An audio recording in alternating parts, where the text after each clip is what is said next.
Bio Savart law पे based कुछ numerical करने के बाद हम नेक्स्ट टॉपिक की तरफ चलते हैं। नेक्स्ट टॉपिक हमारा क्या है? Magnetic field at the centre of circular current flow. ठीक है, तो क्या कहना चाह रहा है ये टॉपिक कि आपके पास कोई भी एक सर्कुलर करंट लूप है। लेट्स से ये आपके पास एक सर्कुलर करंट लूप हो गया, ठीक है, और इसका ऑब्वियसली बात है, जो सर्कुलर करंट लूप है, सर्कुलर लूप है, तो इसका मतलब यहाँ पे कहीं ना कहीं क्या होगा, इसका ही सेंटर, ठीक है। और लेट्स से इस वायर का यानी कि इस करंट लूप का जो आपका रेडियस है, लेट्स से कैपिटल आर, ठीक है, और यहाँ पर इस करंट लूप की बात कर रहे हैं तो यहाँ पर क्या फ्लो हो रहा होगा? करंट आई फ्लो हो रहा होगा। अब इस करंट लूप के थ्रू इसके सेंटर पर कितना मैग्नेटिक फील्ड प्रोड्यूस हो रहा है, हमको ये फाइंड आउट करना है। बात समझ आ रही है? ये एक सर्कुलर लूप है, ठीक है, इसमें करंट फ्लो हो रहा है, और करंट फ्लो हो रहा है तो ये फिनोमेना होता है कि जब भी किसी भी वायर में करंट फ्लो होगा वो क्या प्रोड्यूस करेगा? अपने सराउंड मैग्नेटिक फील्ड प्रोड्यूस करेगा। तो ये सर्कुलर लूप भी क्या कर रहा होगा? अपने सराउंड मैग्नेटिक फील्ड प्रोड्यूस कर रहा होगा। तो कुछ मैग्नेटिक फील्ड क्या होगी? इसके सेंटर पर भी होगी। तो सेंटर पे कितनी मैग्नेटिक फील्ड होगी, वही हमको क्या करना है, यहाँ पर फाइंड आउट करना है। तो इसको देख लेते हैं एक बार। यहाँ पर सारी नॉमेनक्लेचर यूज कर लेते हैं। आर यहाँ पे क्या है? R with the radius of current carry circular loop, ठीक है। अब ध्यान से समझना, अभी तक हमने क्या कोई ऐसा फॉर्मूला या ऐसा टॉपिक स्टडी किया है कि जहां पर हम डायरेक्ट मैग्नेटिक फील्ड पॉइंट पे फाइंड आउट कर लें? अभी बायो सावर्ट लॉ ने क्या बताया है कि एक करंट एलिमेंट के थ्रू आप किसी भी पॉइंट पर मैग्नेटिक फील्ड को फाइंड आउट कर सकते हैं। तो इस जो सर्कुलर लूप है, इसको मैं small small small small segment में क्या कर दूं? ब्रेक कर दूं, ठीक है। तो इसी कॉन्सेप्ट को यूज करते हैं। यहाँ पर मैंने क्या किया, एक लूप, एक यहाँ पर सेगमेंट बना लिया, मतलब number of infinite number of segment आप यहाँ पर क्रिएट कर सकते हैं, यस और नो, जिसकी लेंथ कितनी है? D L. इसकी लेंथ कितनी हो जाएगी? D L. क्लियर? ठीक है। अब इस डीएल के थ्रू देखो, इस डीएल के थ्रू मुझे इस सेंटर पर मैग्नेटिक फील्ड फाइंड आउट करना है। इस डीएल के थ्रू इसके सेंटर पर मेरे को मैग्नेटिक फील्ड फाइंड आउट करना है। तो ये क्या हो गया? मेरा पोजीशन वेक्टर हो गया, नहीं हो गया? आर, है ना? ये क्या हुआ? Position vector. तो सबसे पहले इस स्मॉल सेगमेंट के थ्रू हम क्या कर लेते हैं? ऊपर मैग्नेटिक फील्ड फाइंड आउट कर लेते हैं according to Biot Savart law. अच्छा देखो, ये जो स्मॉल सेगमेंट है इस वायर का, इस करंट लूप का, वो क्या होगा आपका? एक स्ट्रेट लाइन, स्ट्रेट वायर होगा या नहीं होगा? सर्कुलर पार्ट का एक छोटा सा हिस्सा, बिल्कुल स्मॉल, वो किसकी तरह बिहेव करेगा? एक स्ट्रेट लाइन की तरह बिहेव करेगा। तो सिमिलरली ये किसकी तरह बिहेव कर रहा है? स्ट्रेट लाइन की तरह। तो हम सबसे पहले इस सेगमेंट के थ्रू पॉइंट ओ पर मैग्नेटिक फील्ड फाइंड आउट कर लेते हैं अकॉर्डिंग टू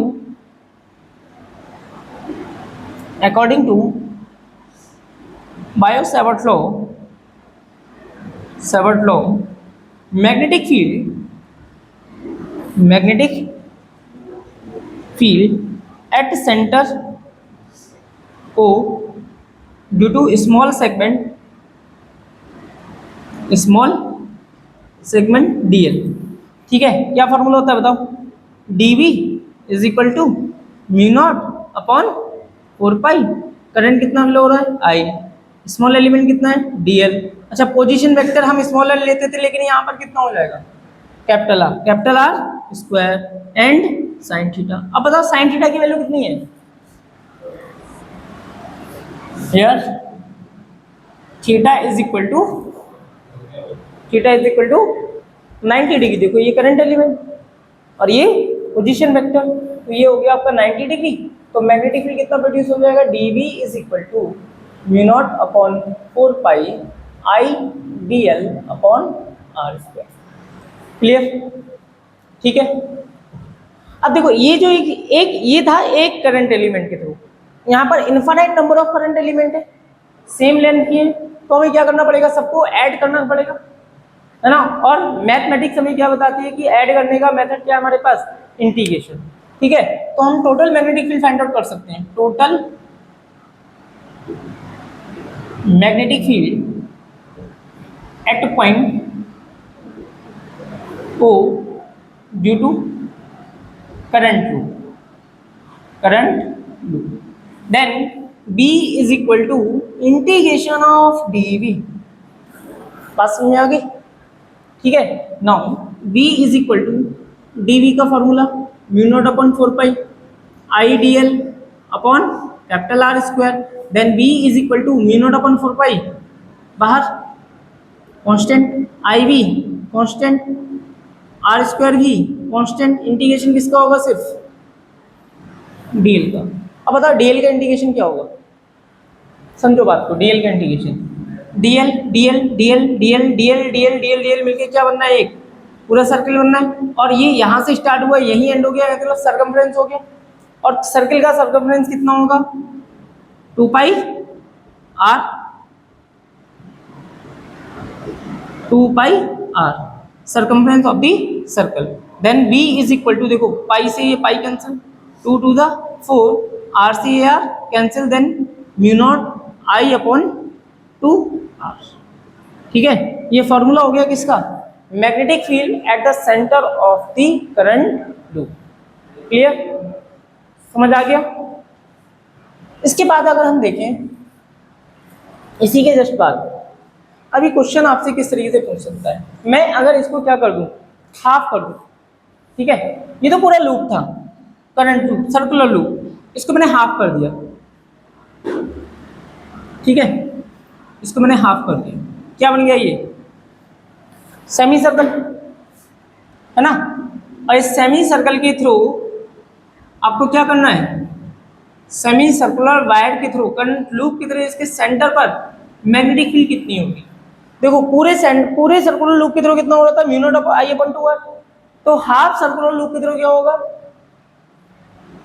बी, यानी कि magnetic field due to semi circular current loop कितना हो जाएगा भाई? देखो B due to semi circular is equal to B due to circular by 2. Then B due to semi circular is equal to mu not I upon 2r into 2. B due to semi circular is equal to mu not I upon 4r. Clear? ठीक है. अब ये proof करने के लिए ये भी आता है. ये बोर्ड में कई बार प्रूफ करने के लिए आ चुका है कि आपके पास एक सेमी सर्कुलर वायर है, तो उसके थ्रू उसके सेंटर पर मैग्नेटिक फील्ड का फॉर्मूला एक्सप्रेस करके बताओ. ठीक है. तो उसको हम एक्सप्रेस किस तरीके से करेंगे, मैं इसी में मॉडिफाइड कर देता हूँ. ठीक है. ये तो था आपका सर्कुलर लूप की थ्रू. अब हम किसकी थ्रू देख लेते हैं? सेमी सर्कुलर लूप की थ्रू. सेमी सर्कुलर लूप की थ्रू बिल्कुल सेम प्रोसीजर है. ये यहाँ तक सेम रहेगा, कोई चेंजेस नहीं होंगे. यहाँ तक भी सेम रहेगा, कोई चेंजेस नहीं होंगे. लेकिन जब यहाँ आएंगे आप इंटीग्रेशन करेंगे इसको, तो देखो अभी हमने करंट एलिमेंट पूरा लिया था सर्कुलर, लेकिन अब आप जब करंट एलिमेंट कंसीडर करेंगे तो यहाँ से मूव ऑन करना स्टार्ट करेंगे, मूव करना स्टार्ट करेंगे और कहाँ जाएंगे? इस एंड पर आ जाएंगे. कितना ट्रेवल किया आपने? Half circumference. ठीक है. तो डीएल की जगह कितना आया था यहाँ पर? 2 पाई आर. अब कितना आ जाएगा? पाई आर. पाई से पाई कैंसिल. ठीक है. 4 as it is. Then formula क्या बन गया? Mu naught up I upon 4. ठीक है. ये कम से कम 2 से 3 बार ये क्वेश्चन आ चुका है बोर्ड में. ठीक है. प्रूफ करने के लिए, मतलब एक्सप्रेस करने के लिए फ्रॉम बायो-सैवर्ट. क्लियर हो गया? ठीक है. ओके. देखो जब हम स्ट्रेट वायर के थ्रू मैग्नेटिक फील्ड प्रोड्यूस कर रहे थे तो हमने वहाँ पर डायरेक्शन फाइंड आउट करने का रूल समझे थे. 2 रूल्स थे, Maxwell right hand thumb rule और दूसरा था आपका पाम रूल. ठीक है. सिमिलरली अगर कोई भी आपके पास सर्कुलर करंट लूप है, ठीक है, सर्कुलर करंट लूप, इस सर्कुलर करंट लूप के थ्रू भी आप क्या कर सकते हैं? मैग्नेटिक फील्ड की डायरेक्शन फाइंड आउट कर सकते हैं. कैसे? वही same rule, right hand palm rule के अकॉर्डिंग. देखो पाम रूल के अकॉर्डिंग छोटा सा एलिमेंट, देखो हमें ध्यान क्या रखना है? छोटा सा एलिमेंट. ठीक है. एलिमेंट देखा, इसमें करंट किस डायरेक्शन में फ्लो हो रही है? इस डायरेक्शन में फ्लो हो रही है. थंब को इस तरफ कर दिया. अब कहाँ पॉइंट कहाँ डायरेक्शन फाइंड आउट करनी है, इसके सेंटर पर। तो पाम किस तरफ आ जाएगा, घूम जाएगा कुछ इस तरीके से, देखो ध्यान से समझना, कुछ इस तरीके से देखो, करंट इस तरफ है ना, और पोजीशन वेक्टर डाउनवर्ड डायरेक्शन में। अब ये सेंटर पे आ गया यहाँ पर। अब आप नॉर्मल ड्रॉ करोगे तो किस तरफ आ रहा है, इनवर्ड आ रहा है। नॉर्मल कहाँ जा रहा है, इनटू द बोर्ड। तो इसका मतलब यहाँ पर जो मैग्नेटिक फील्ड की डायरेक्शन है वो क्या है, इनवर्ड। बात समझ में आ गई, क्लियर, ठीक है। चाहे आप कहीं पर भी अप्लाई कर लो, चाहे इस एलिमेंट पे अप्लाई करो, चाहे इस एलिमेंट पे अप्लाई करो, चाहे आप इस एलिमेंट पे कहीं किसी भी पॉइंट पे अप्लाई कर लो, कि जो मैग्नेटिक फील्ड की डायरेक्शन आएगी वो किस तरफ आएगी, इनवर्ड ही आएगी। क्लियर हो गया, ठीक है ना। अगर इसको सिंपल तरीके से किस तरीके से देखें कि पाम रूल यूज करना ना पड़े, तो उसका एक रूल और है जिसको हम बोलते हैं एम्पीरियन रूल, जो हम आगे भी स्टडी करेंगे, लेकिन अभी शॉर्ट में समझ लो, जिसको हम बोलते हैं clock face rule. Clock face rule, ठीक है। क्लॉक फेस रूल क्या होता है, लेट सपोज आपके पास ये एक सर्कुलर लूप है, इसमें डायरेक्शन क्लॉकवाइज है तो इसमें डायरेक्शन एंटी क्लॉकवाइज, ठीक है, क्लॉकवाइज। अब क्लॉकवाइज है तो कुछ इस तरीके से होगी क्लॉकवाइज, है ना। क्या बन गया ये, साउथ पोल, ठीक है। और अगर यहां देखें तो डायरेक्शन कुछ एंटी क्लॉकवाइज इस तरीके से होगी, ये क्या बना, नॉर्थ पोल, ठीक है। अब आपको पता है साउथ पोल में magnetic field line south pole पर क्या करती हैं, एंटर करती हैं, है ना। तो इसमें इस करंट लूप के थ्रू जो मैग्नेटिक फील्ड की डायरेक्शन होगी वो क्या हो गई, देखो क्रॉस का मतलब क्या है, इनवर्ड। और यहाँ पर मैग्नेटिक फील्ड कैसी है, नॉर्थ पोल से स्टार्ट होती है ना, तो मैग्नेटिक फील्ड कहाँ जाएंगी, बाहर की तरफ जाएंगी। तो इसका मतलब यहाँ पर जो डायरेक्शन होगी वो कैसी होगी आपकी, आउटवर्ड्स, डॉट, ठीक है, आया समझ, ठीक है। इसी को हम आगे जब एम्पीयर सर्किट लॉ पढ़ेंगे तो वहां पर एक रूल और स्टडी करेंगे जिसको हम बोलते हैं एम्पीरियन लूप, ठीक है, एम्पीरियन लॉ। उस वो क्या बोलता है, जैसे हमने Maxwell right hand thumb rule देखा था, उसका जस्ट अपोजिट, उसका जस्ट अपोजिट। यहाँ पे हमने Maxwell right hand thumb rule में हमने क्या कंसीडर किया था कि थंब किस डायरेक्शन में पॉइंट्स करेगा, करंट की डायरेक्शन में, और इन सर्कल ऑफ फिंगर्स किस डायरेक्शन में होंगी, मैग्नेटिक फील्ड की डायरेक्शन में। उल्टा कर दो, ठीक है, थंब किस डायरेक्शन में पॉइंट करो, इन सर्कल ऑफ फिंगर्स किस डायरेक्शन में करो, करंट की डायरेक्शन में, तो थंब किस डायरेक्शन को पॉइंट करेगा, मैग्नेटिक फील्ड की डायरेक्शन में। देख लेते हैं एक बार, देखो फिंगर्स को कर्ल किया in the direction of current, ये करंट की डायरेक्शन है, ठीक है।